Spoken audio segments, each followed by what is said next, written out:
All right, so let's go ahead and take a look at the odd numbered questions. So it's a flow chart. So in the end, with the flow charts, I'm just going to give you guys like the Swiss cheese version. I just need you guys to fill in the blanks. Okay, so this one, those are right angles because if two angles are congruent and supplementary, then they are right angles. Okay, this was given. PS is congruent to PT. PR is congruent to itself. That's reflexive. Okay, and then those triangles are right triangles by definition of right triangle.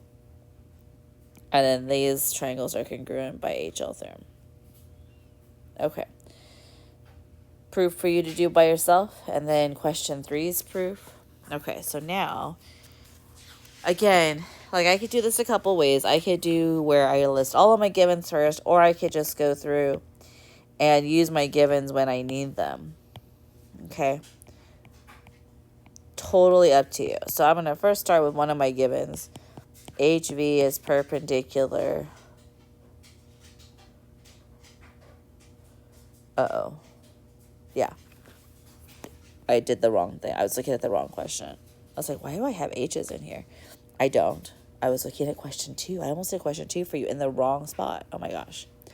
Okay, let's try this again. I'm on the right triangle now. Okay, so let's go with our perpendicular line segments. So I was like, that's weird. I was going to start to draw it on there, and I was like, I don't know what's going on. Okay, so OM is perpendicular to LM, and OM is perpendicular to LN. That was also given. And then angle M is congruent to angle N because perpendicular lines form congruent right angles.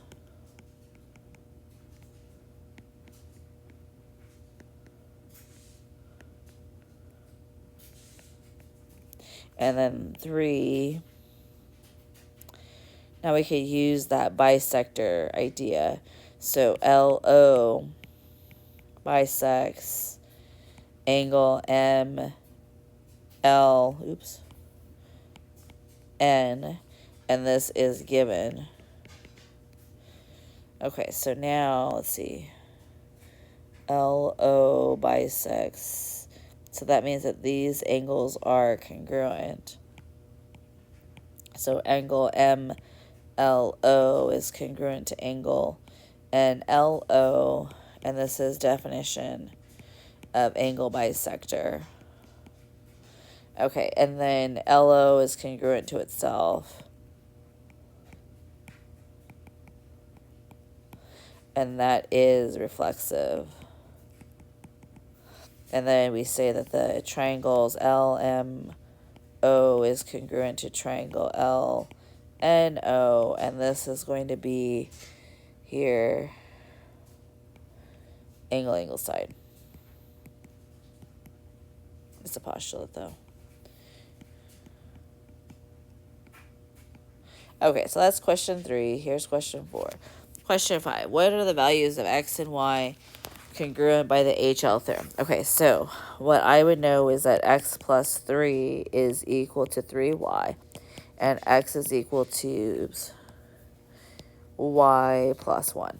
So this is a system of equations. Remember, I could take my x and I could plug it in here and then solve for y. So that's what I'm going to do. So y plus 1 plus 3 is equal to 3y.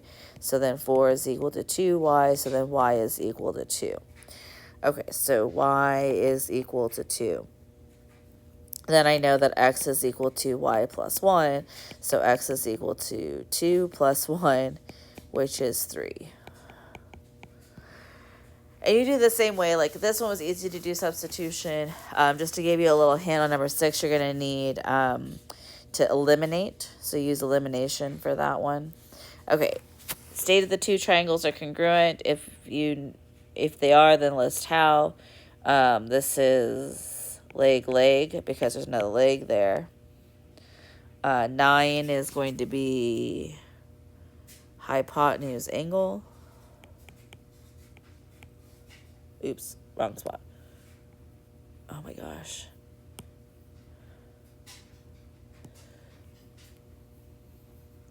Here's my angle, here's my hypotenuse. I tried to scroll to write it down in the right spot, and it did not want to scroll. Okay, and then 11, hypotenuse is congruent to itself, so hypotenuse angle. Okay, and that is it for all the odd-numbered questions.